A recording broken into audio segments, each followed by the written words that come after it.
Everyone to the technology seminar. This is our first one that we've ever done. Um, we wanted to kind of really give you guys an overview of what it's going to look like to come into our semester, not just during COVID, but just in general, like what it's going to be like to come into our department if you're starting from scratch and you're just beginning your degree or certificate, as well as returning students, just to kind of help make sure it is easy as possible as we begin the semester so you can learn and maximize that. So you can get a lot of this information. We have started adding all of this information to our website.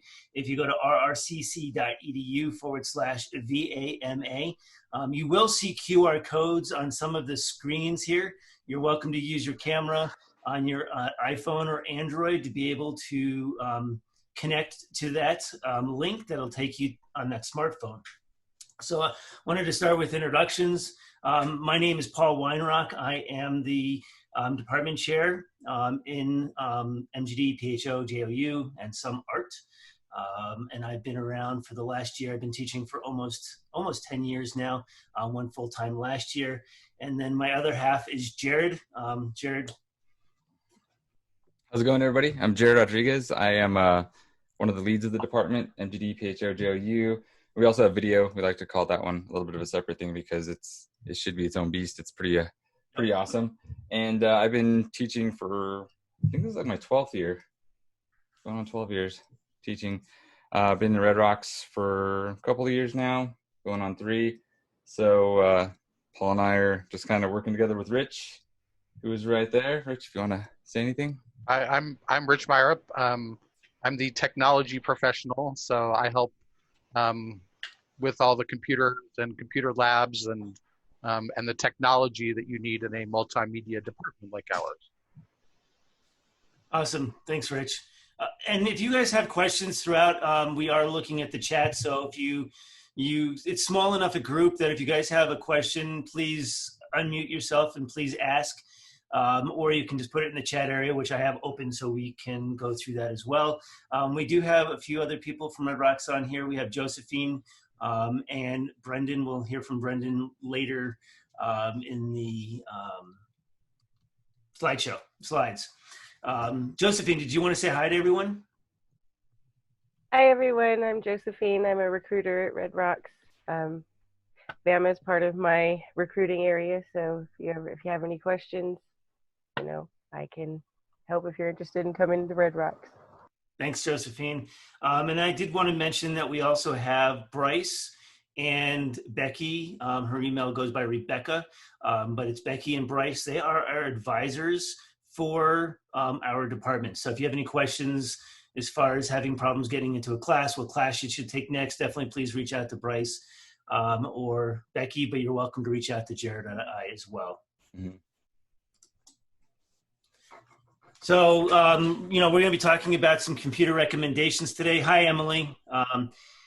And kind of going into more of the computer type stuff as well as software. We'll talk a little bit about cameras and video stuff, but it'll be basically computer stuff and software. If you guys have any question, though, please ask. If you guys are starting the program and you're just beginning your AAS degree or certificate, and you're not sure what to buy even after this, don't worry. We're here to help. And we have quite a bit of stuff that's on campus that will be accessible to you during your time at Red Rocks. You can also go to this QR link on the website. You can get to all of this, remember, at rrcc.edu/VAMA to find all of the PDFs on this. So I think one of the conversations that Jared and I and Rich get into quite a bit with students is PC or Mac. Jared, did you want to kind of talk a little bit about PC or Mac? Yeah, I mean, PC or Mac comes up quite a bit. Generally, you'll see some of the information that we have here where, different areas like graphic designers and such kind of prefer Apple computers when it comes to working on some of their stuff.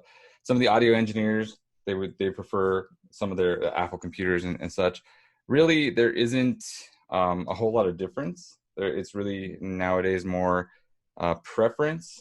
Some of them like the screens because it just comes with the higher resolution screen. as where you could actually buy that for a PC, and most all applications run the same when it comes to PC and Apple. So then again, that kind of just opens up your options when it comes to, and some of the software is only for Apple or only for PC. So that's where some of the other intricacies come in to play. You'll see that on some of the second parts of this, where we have like game development animation, tends to be PC, but Apple works as well. Some houses, we call them houses. So that's just like another term for, you know, different companies. You can have small house, large house. So does anybody here play games at all?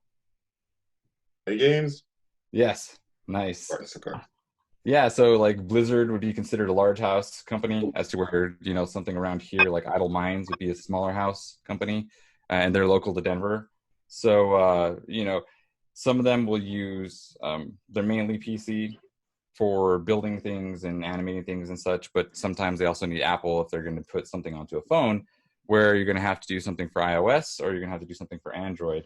So it works. I mean, it works the same. Like all the programs work the same on each platform. Again, those are going to be some of the differential issues that you run into, and see how you would like to run things. I like to give the example that I used to freelance with a MacBook Pro, and then my MacBook Pro, I, you know, kind of beefed it up as much as I could at the time, and I boot camped it. And what boot camping is that you partition your drive. You say, this part of my hard drive, I'm going to say for Apple, I can use that for any Apple software that I want to run, and any Apple, you know, OS 10 or OS whatever operating system, I can, you know, allocate space to it. And then the other part of the hard drive I'm going to use as Windows. So I could either boot up as Windows or Apple. And I was able to work for anybody, because some of the freelance jobs, they said, oh, we only want you to have Windows. Oh, we only want you to have Apple. So yeah, so those are some of the things that we were working with and that I did personally. And then I had a tower that allowed me to, you know, it was a PC tower that I built. So it was, you know, fairly inexpensive to what I would have gotten for Apple. And then I was able to really just, you know, kind of use that as my render horse, if you will. PC or Mac? How do you mean, Paul? I was just asking everybody in general. Oh, I gotcha. Yeah, I'm curious to see what everyone's using. Go ahead and perfect. You guys are starting to put it into group chat. What do you prefer, Jared?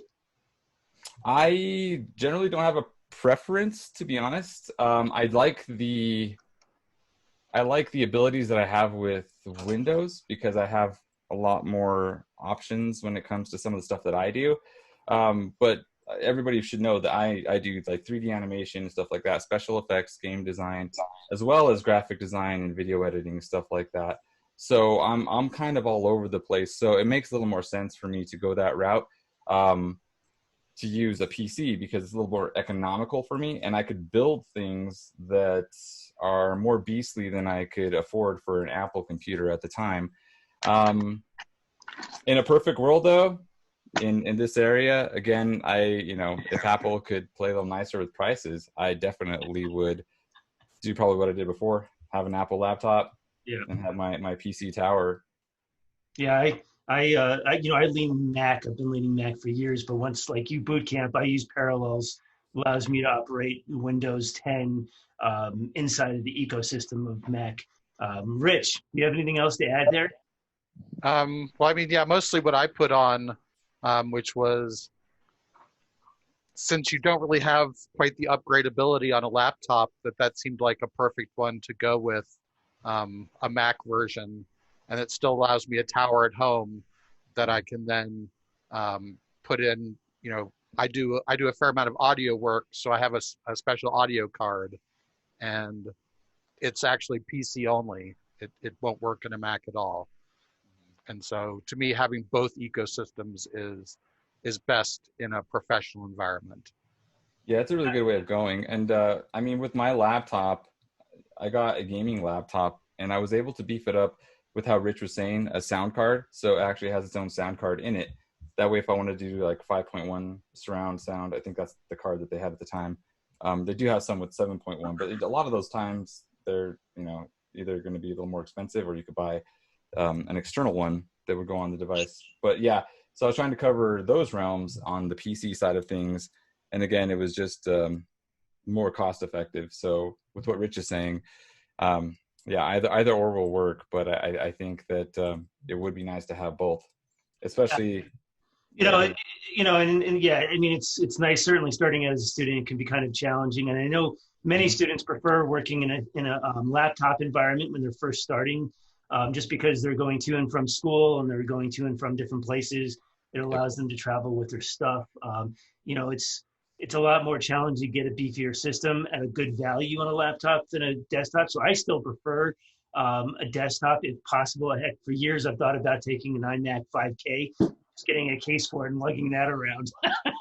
That's it, right? A little bit awkward, but you know, I've certainly considered it for jobs. The one thing I personally would say is if you are going to use a laptop as a student, I generally would recommend, especially if it's color critical for photographers, videographers, graphic designers, you know, or for 3D or for animation, any of this, I think it's where color critical is having a separate monitor.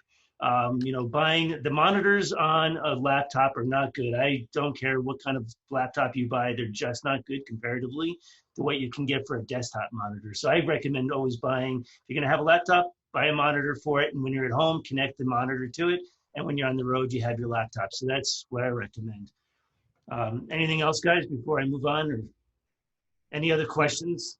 I think that's a good recommendation on there, and it'll save your screen. So depending on how long you need that laptop to last you, you know, having an external works. They also started selling some of the external portable, what do you call it, monitors that allow you to, you know, work with either dual monitors or just have one that you're going to use as your main monitor, and it's easy to take with you.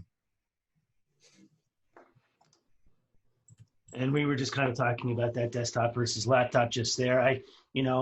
I'm a huge fan of desktop, and we just it's just more powerful. You can get the money that you can save by buying a desktop versus laptop is just significant, you know, and if it was up to me, I would just buy an external hard drive and go from to and from.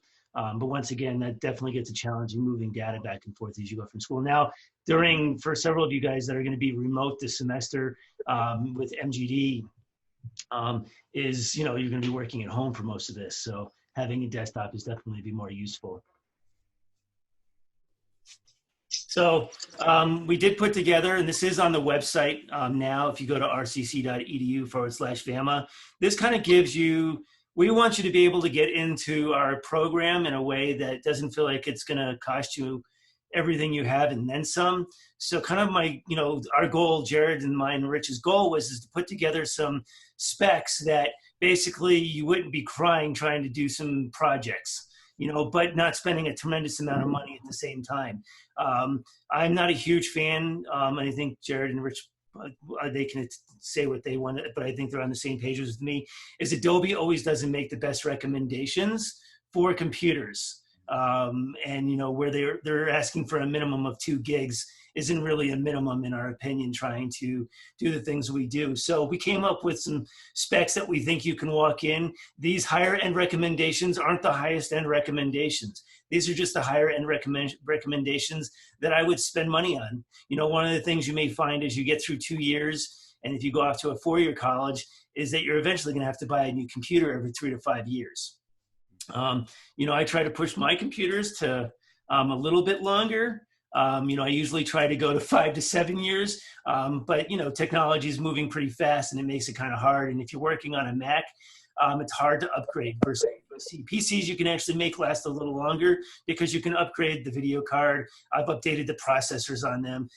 But anyway, so these are some specs. You're welcome to go through them online at your leisure. You know, a couple of things here for photographers that I'll at least throw out for now is at minimum 16 gigs. If you plan on doing any video work as a still photographer, 32 gigs, that's what I'm running on right now on my iMac, and 32 gigs is kind of my minimum with video now. I can't do any 4K whatsoever with my 32 gigs. It demolishes my computer. Storage at this point, You know, yes, you can get a SATA, 500 gig SATA at minimum, and it will work just fine. Definitely recommended SSD. It's kind of like going from, most of you guys probably don't remember, but going from black and white to color for the first time. That's what I feel like a SATA drive to an SSD drive does for me. And so I totally would recommend that for you. As far as the GPU, the video card, for photographers, honestly, 4 gigs is plenty, and it will be for several years. Video cert, you can probably get 8 gig. I would still be happy with a 4 gig with for stills. You want to talk about the video, Rich? Anything you want to point out in the video section here? Not for the school sort of level machines. That if you go and do this professionally, then often you're looking at multiple video cards, and they can be run separately, or what's called SLI, where they're linked together. I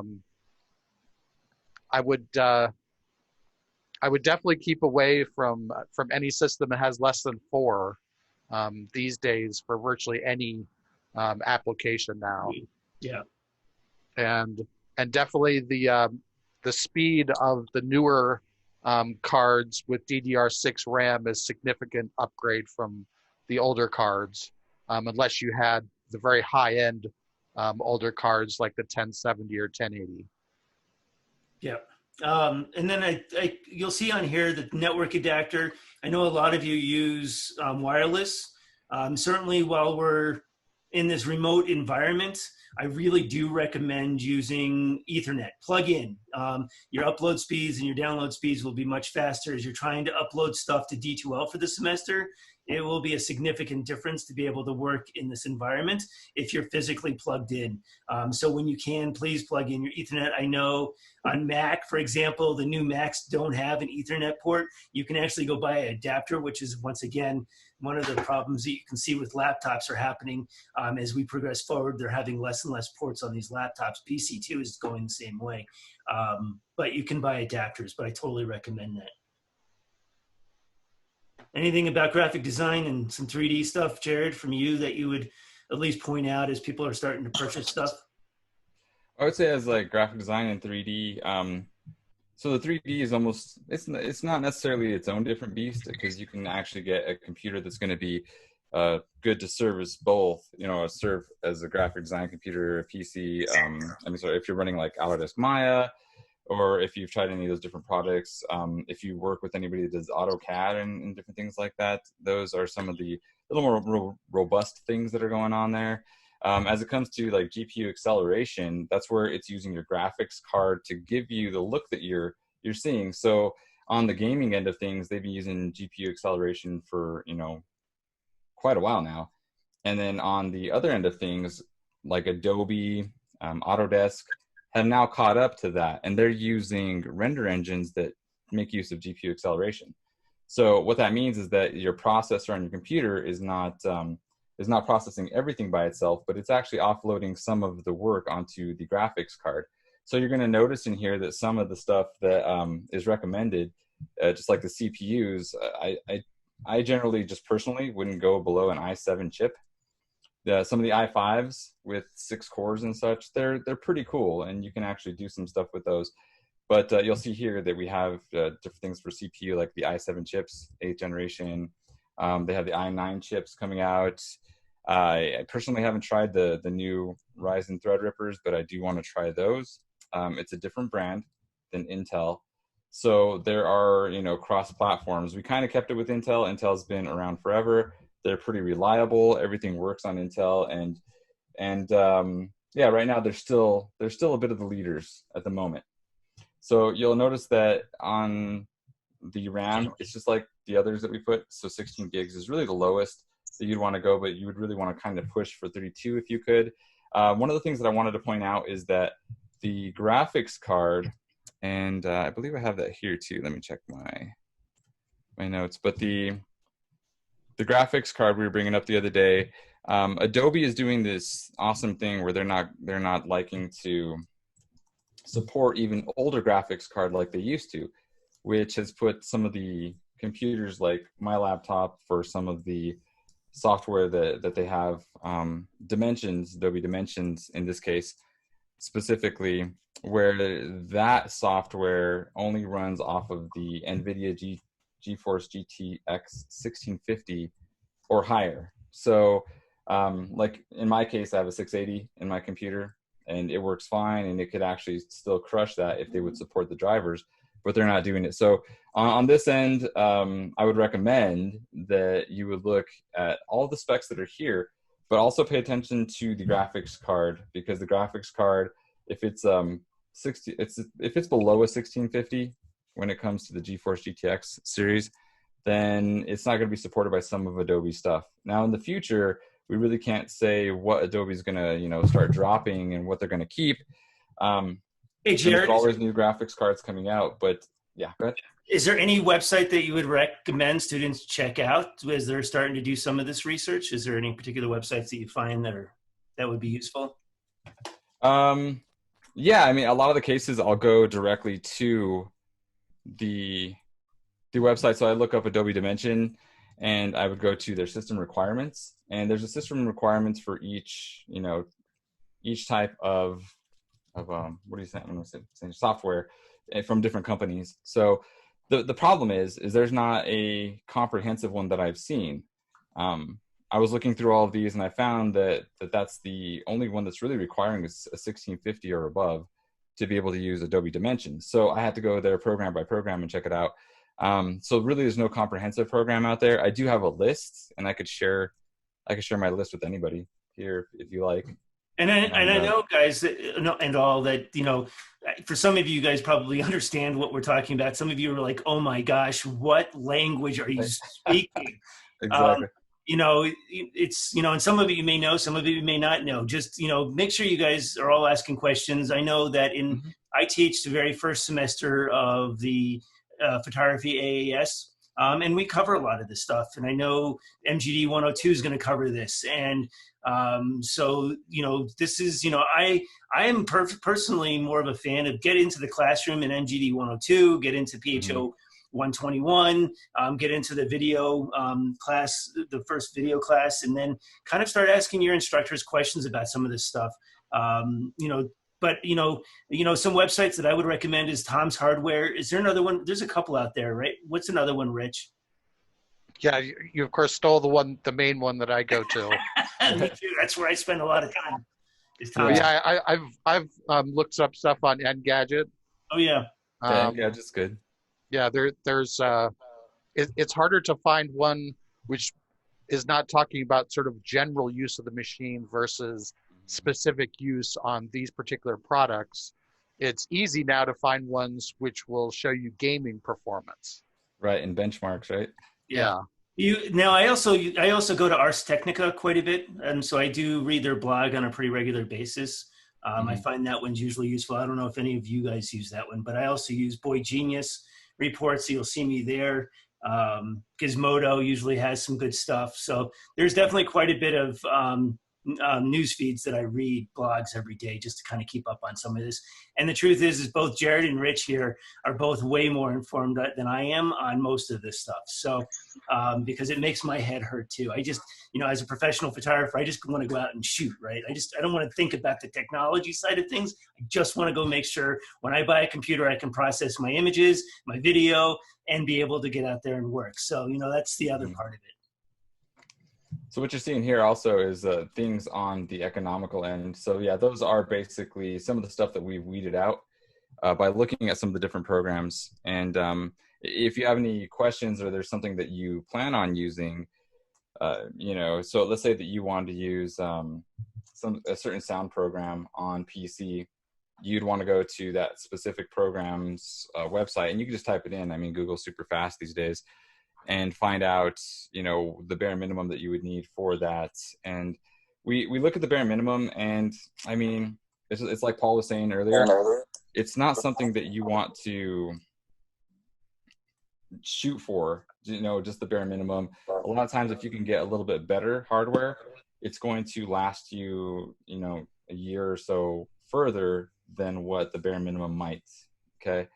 But that's basically what these things are. It's kind of weeded out to have something that's going to allow something like Autodesk Maya to run, something like, Adobe Dimension or something like that to run. And that kind of takes us into graphic design for graphic designers. And we also thought about the web aspect of things and also the motion of things. So graphic designers a little bit more on the multimedia end. Everybody is anymore. And that's just the way that a lot of these, not degrees, but these jobs are anymore. So for instance, if you work for a small house, you might be a sound person, you might be a videographer, you might be a animator and a graphic designer all in one. I've had those type of jobs. So, having a machine that allows you to just, go all around and do that is what we're looking at. So the other thing I do want to point out down there is the drawing tablets, the Wacom. We do have them on campus. We will be able to you guys will have some access to be able to come on campus and check them out. If needed, you'll have to reach out to your instructor. I know a lot of students like to buy the Wacom drawing tablets, which is great. They're, I'd say, relatively inexpensive, kind of. I mean, they're still, $100 or $200, and you can kind of go from there, right? With the Cintiqs, can get up into the thousands. But we do have some on campus for you to check out. So that's why you'll notice that we don't recommend them here, just because we do have them. It's something that as technology moves forward, when you get close to graduating, buying them there. Oops. Give me a second. There we go. Costs. You're going to spend somewhere between $1,000 to $3,000. In my opinion, I think Rich and Jared may have some slightly different opinions about this. I think in general, as you move up in the beefiness of a computer, the costs get a little bit more similar between PC and Mac. The entry level for a PC is much easier to get into than it is on Mac in general. So, if cost is definitely of something that's of concern, getting into a PC is definitely a little easier. That's going to meet the requirements for our program. But is there anything else you guys want to say on this quickly? Talk a little bit about software.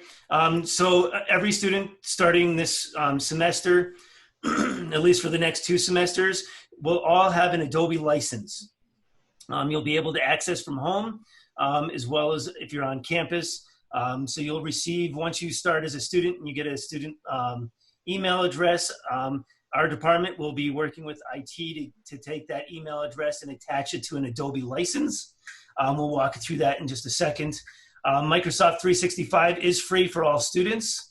And then I have a link, and it's also online as well. This is the QR code, that if you want to see the software that's being used in a particular class, you can go to there as well. But you'll also find that in the rrcc.edu VAMA page. The other thing that I want to make a note of is please consider using some sort of offsite backup, example Backblaze or Carbonite. Both of those are very reasonable priced. Backblaze is like $55 for an entire year, and it's unlimited storage. That way, if your computer ever goes down, it does incremental backups and it will be saved. For $55 a year for never having to worry about your data, losing your data, that's pretty significant for me. So that's something that I usually recommend in the first semester. So just wanted to let you guys know, Microsoft, to get to your Microsoft Office 365, you just go log into the Rock. You'll be able to go over to your student tab, and then you'll look for an Office 365. And from there, you'll be able to see access OneDrive in Office 365, or you can install it. So you can run it through a browser if you'd like, and it works fine through the browser, or you can also download it. And it works in conjunction with OneDrive pretty well. So if you're putting stuff into OneDrive, you can access that on an iPad or a Chromebook or your laptop or your desktop, etc. So I would definitely recommend getting that before the semester starts. That'll make your life a lot easier. One of the things that we have as an option for students in our department is something called VLabs. It allows you guys to connect to our computers on campus. So if you guys have a PC or a PC that's just does not have a lot of juice, or if you have a Mac that doesn't have a lot of juice, we have computers that you have access to today.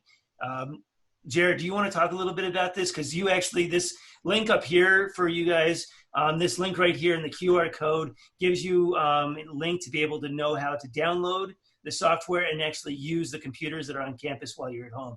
Jared, are you going to kind of talk about that a little bit? Sure, yeah.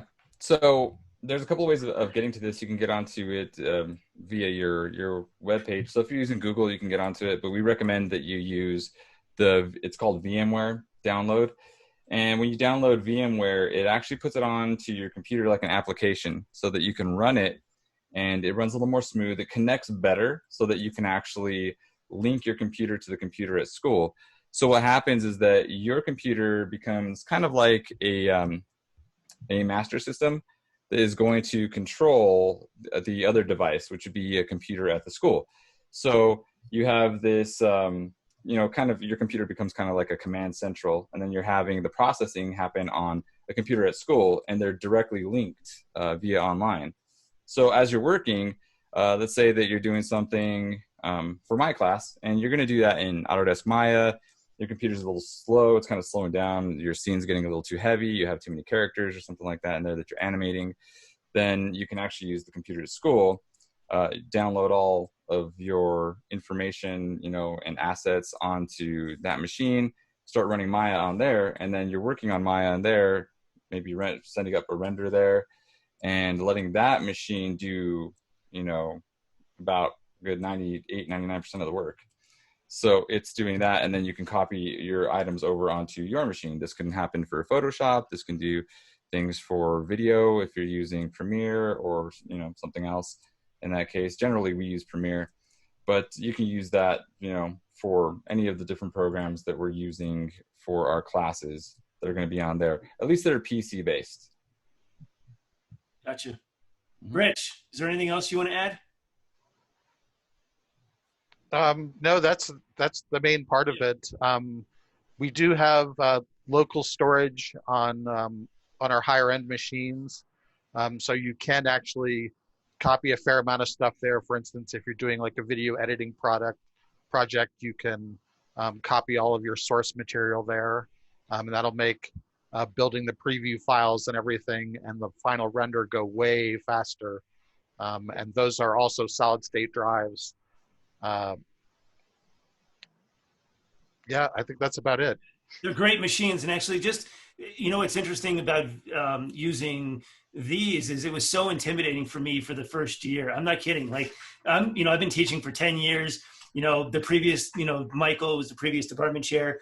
He got all this going. He's telling all the instructors about it. And it was intimidating for me to get this up and running. And I can tell you that I wish I would have done it faster, because I actually use these machines on campus quite a bit from home. They are beefier than my machine.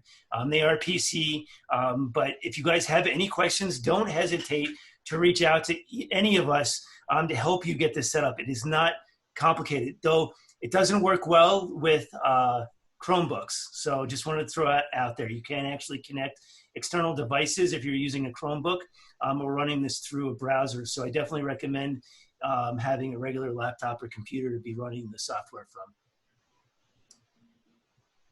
from. So if everyone here has their student IDs up and going and they're ready to go, you can access, you'll be able to access the Creative Cloud for Adobe and be able to download all of the software by going to creativecloud.adobe.com and use your school credentials to sign in.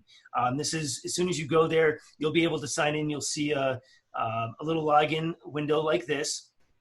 It's going to ask you if you want to be able to use a personal account or a company or a school account, and you would log in using a company or school account. And from here, you're going to be using CCC, and you'll see the community college system ID check-in, where you'll put CCC plus your S number, and then this password. As of this summer, all of your passwords are now one password. So basically, the same login that you've been using for everything else, it'll be the same one here. This will give you access to be able to download all of this. From here, you'll be able to download the Creative Cloud application that will allow you to download any of the other applications, and you have all of them, being able to access them. I did want to make a note. One of our instructors wanted to make sure one of the more confusing programs out there for Adobe is the difference between Lightroom Desktop and Lightroom Classic for desktop. One is cloud-based and one is going to be basically for desktop. And so if you're in the photography program, getting your AS degree or one of the other certificates, when you take my class, we use Lightroom Classic. They do all integrate to some extent between each other, but Lightroom Classic is what you're going to be using for your photography, not Lightroom, regular Lightroom. And previously, in previous editions, it was called Lightroom CC. It's now just called Lightroom. That is not one that we typically use. If you're taking an Art 139 class, you may see Edie, who's the Art 139 teacher, teaching off of Lightroom. But they are very different programs on how they're used. Lightroom costs money if you use too much storage. Lightroom Classic, since it's using your local machine, I have 120 terabytes in my Lightroom Classic right now. I'd be paying a couple $1,000s a month if I was using regular Lightroom. But it's pretty simple to be able to get access to it. If anyone has a problem accessing the Adobe, please reach out to us. Here in the next couple of weeks, I'll be downloading all of the students that are going to be in all of the MGD, PHO, JOU, video classes, etc., and then be submitting for you guys to have access to them on your own computers. There's more software that you guys have access to. Please definitely look at getting to it. If you go to rrcc.onthehub.com, there's lots of software out there. For example, Jared teaches the Painter class, and we use Corel Painter as one of the pieces of software. How much is it compared? What is the normal price, Jared? It's like $400 or $500, isn't it? I think so, yeah. And then how much is it here? It's like $70 or something crazy. Yeah, they dropped it down. It's like 55 or something Yeah. now. So you can save 75 to 90% on normal software prices as a student. They also have, there's lots of software here that you'll be able to. Well, it's great too. And on Paul's point here is buying this type of software, they also offer things like Windows. So let's say if you had Windows 7 or 8 and you want to upgrade to Windows 10, you can get it for like $14 or $20 or something like that. And then if you build your own computer, because we also kind of sometimes go over that in our classes. Well, we go over in our classes that you can actually build your own PC. And we kind of show you how to go about that. So if you do that, sometimes you can shave off a few $100s of just buying a pre-made tower. And then you could buy a version of Windows instead of paying like $200-300 for Windows 10 Pro. You could come on here and get it for like $15-20. So yeah, and there's you can put that as part of your plan. Yeah, it definitely will save you a ton of money as a student. So please go check it out. If you have any problems getting to it or having login problems, please let us know. So some other stuff about purchasing and kind of thinking about things in general. Look for deals. Don't just go to one place and just say that's the price. I know all three of us use Micro Center. It's one of those, I used to go on a field trip. I live in North Glen. I used to go on field trips to Micro Center just for fun. It's horrible. It's so geeky, but I totally used to do it. That's a great field trip, man. It is a good field trip. I used to bring my kids there. I take my kids there now. Please go check out Micro Center. They have an online resource. Best Buy, Action PC is another place. Some places that I personally buy, Newegg, Maxells, I go to those places on a regular basis. Maxell, for example, if you guys are buying a computer and you're going to buy a 5K, I always buy 8 gigs worth of RAM. That's it. I buy the least amount of RAM that I can buy for my computer, for my Apple 5K, and you can only do this on the 5K or the more expensive models. The 4K doesn't work. I go to Maxells and I can save like a couple $100s just by buying the memory there. So please take a look at some of these places. EDU pricing, always pre-assume that every company out there is going to have some sort of educational discount. You have to look for it. So please look for it. Apple, Photo Video EDU, Photo Video, B&H Photo Video, Journey Ed is a great one, Adorama, Studica. All of these have discounts, and they're pretty significant discounts. Some are more than less. Apple, not very much, but it usually feels like you're saving about sales tax, but at least it's something. But always go check for discounts. Is there anything else you guys want to say about discounts? Well, what Paul was talking about earlier, everybody, is that some of the like the iMacs and different things like that, some of them are upgradable and some of them aren't. Yeah. So that's what he was talking about when he was saying if you get like the 5K, you would look to see if that actual laptop, if you can actually, that computer, like an iMac Pro 5K, a lot of times you're going to know that one is upgradable, but you'd have to check on some of the different Apple computers to see if you can actually upgrade those. If you can't, then the RAM that you buy is the RAM that's always going to be in your computer. So Paul was saying that if you get one of those different versions that you can upgrade, sometimes buying the upgraded RAM through Apple is just going to cost you an arm and a leg. So it's kind of crazy to do that. And it's kind of the same thing on PCs. I've done that before. Like iBuyPower.com, they become a little bit more commercial, but they're still pretty awesome. And you can buy a build in there, and it comes with everything to get put together, and you can customize a lot of the builds. But sometimes the customization, you're like, well, it's going to cost me like $600 to get 64 gigs of RAM, where I can get it at Micro Center or one of these other places on here for maybe $250 or something like that. It's significant too. It's huge, yeah. Crazy. So you could do like Paul said and get the 8 gigs or the 16 gigs, and then that's going to drop your price of that tower that you're buying from iBuyPower.com, with the intention of buying the $250 more, buying the RAM that you want, means you're still saving like $100, $200, $300, something like that. Yeah, I was looking at, because I'm getting ready to buy a computer myself, and I'm putting in 128 gigs of RAM in my new computer, and if I was going to buy it through Apple versus going to Mac sales, it's saving me like $500 or $600 by going through Mac sales than just buying it through Apple. So pretty significant.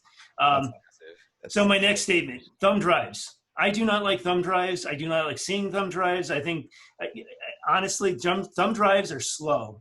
Trying to get stuff back and forth just does not work well. I recommend external drives, and they make these thumb drives that are so small. I have a Pony 1 terabyte, and it's as small as some of these thumb drives, and they're fast. They're super fast. So totally recommend getting an external hard drive long before you get a thumb drive. They just do not work well. We've already kind of talked about the Adobe recommended requirements. Please go check those out. There's a link right there. And make sure you're researching, especially video cards. Lightroom, for example, which I spend most of my time in, I can go into the preferences. It asks me if I can use it. It lets me know if my video card that I'm using can use accelerated GPU.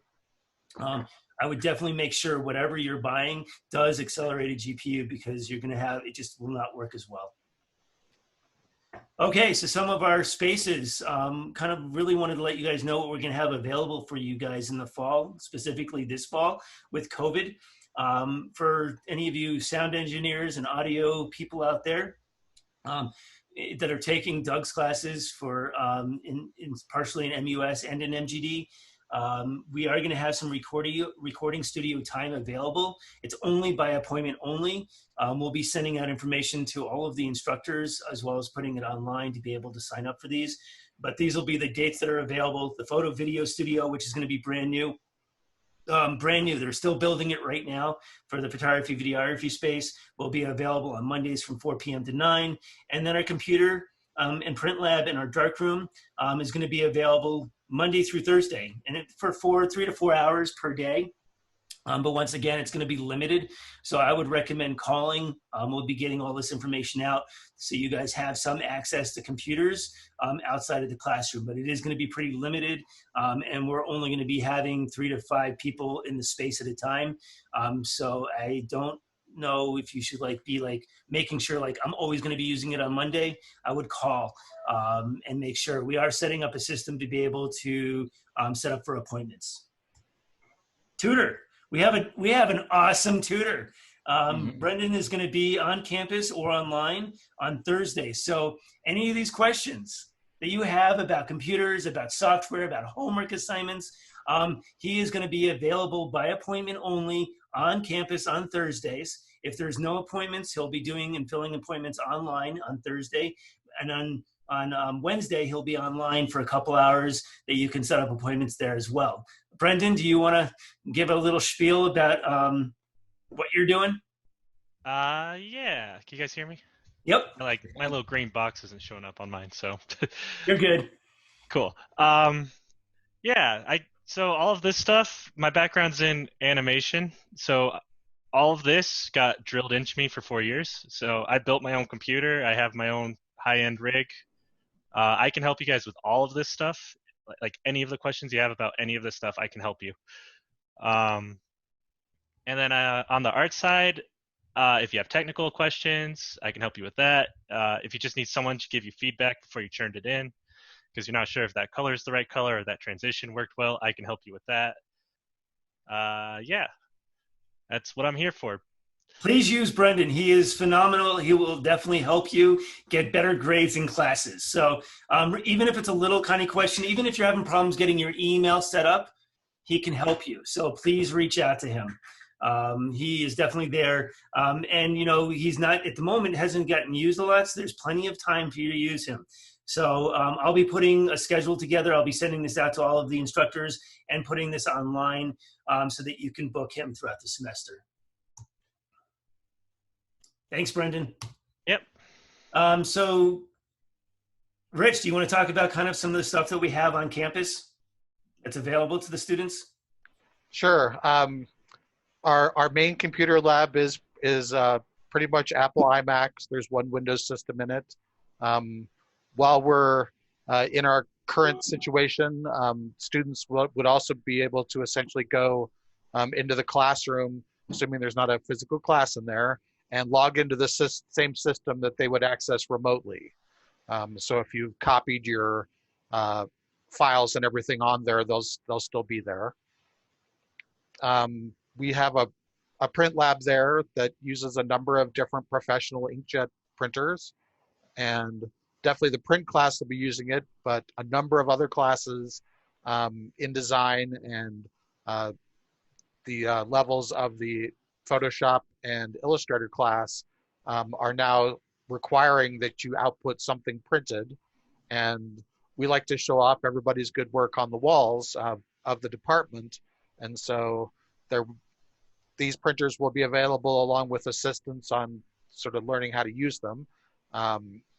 And we want to repopulate the, like I said, the walls of our department, because we just came out of a certain amount of construction and everything came down when that happened. And the walls look a little bare right now. So we're counting on you guys to output some stuff that, Yes.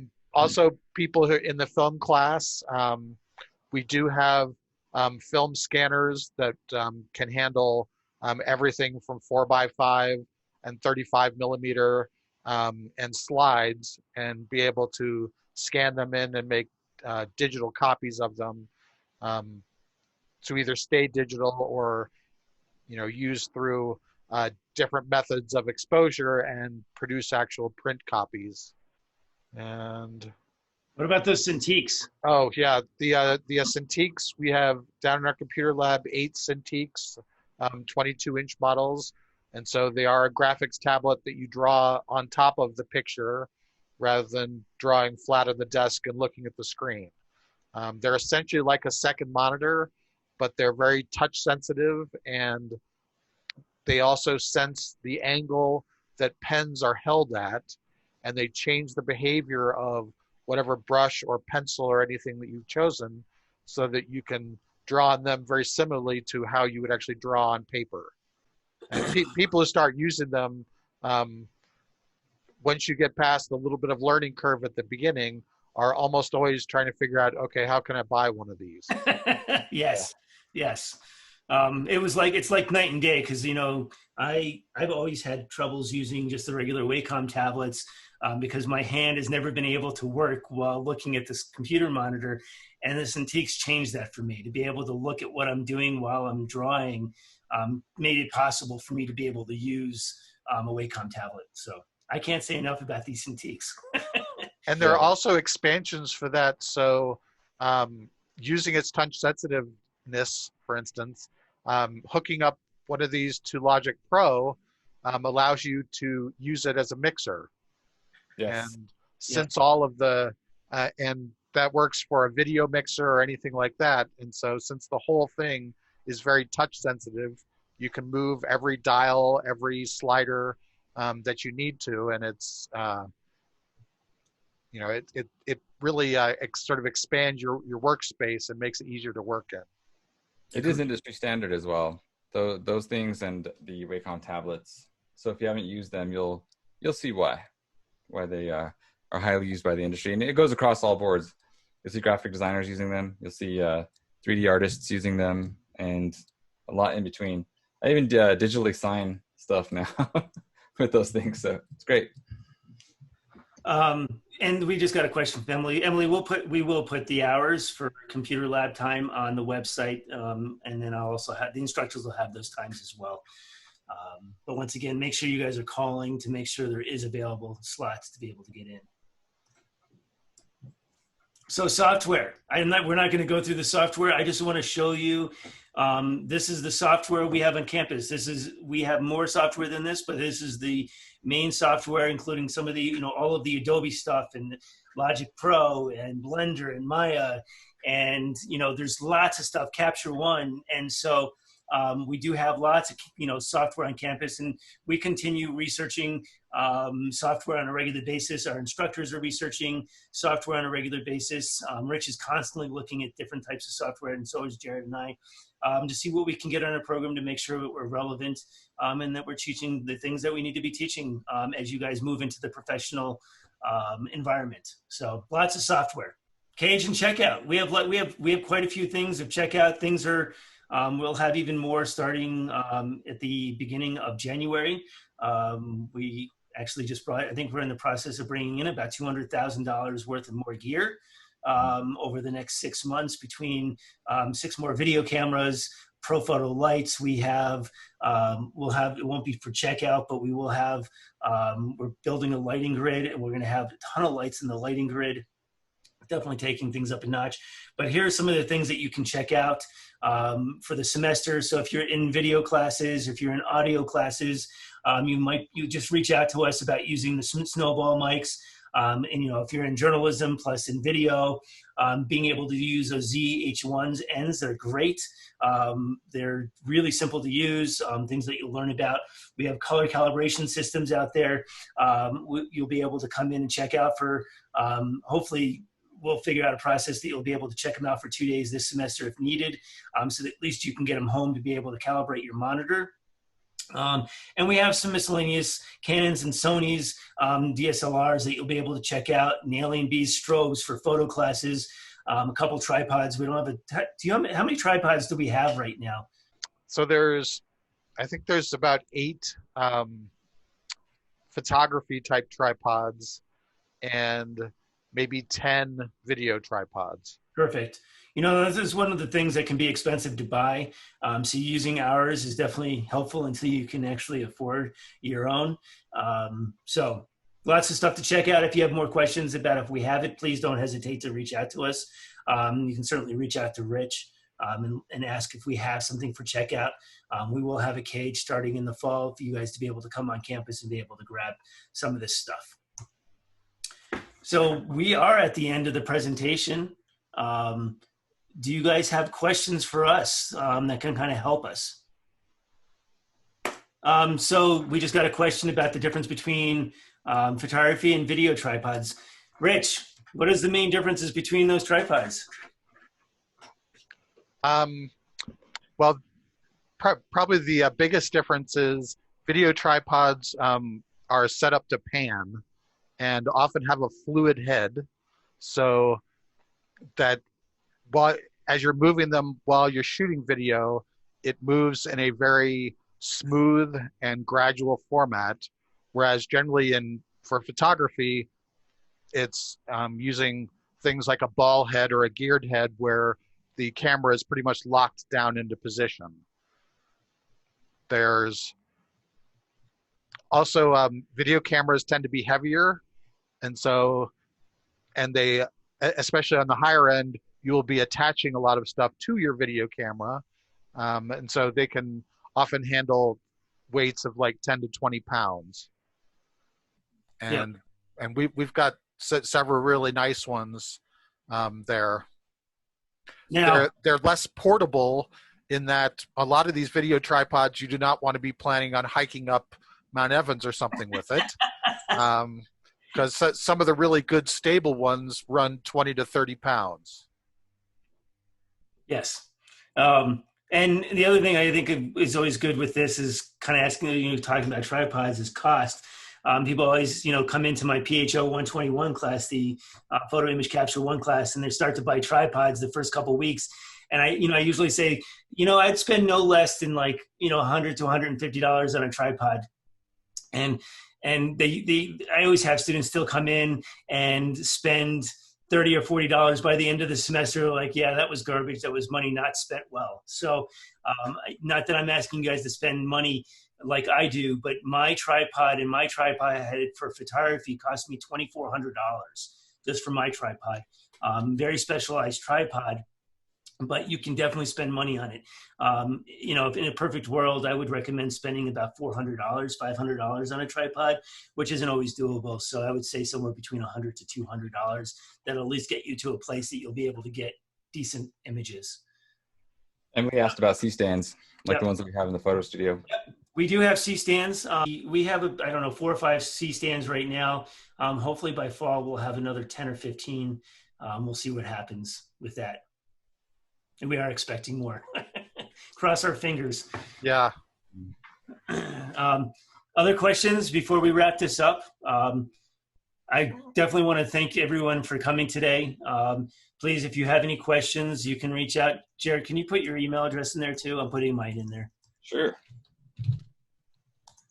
There's my email address in there. You can reach out to either one of us for any questions. Please. There's mine as well. That's why we're here. We're here for, being able to help you guys get through your program and certificates.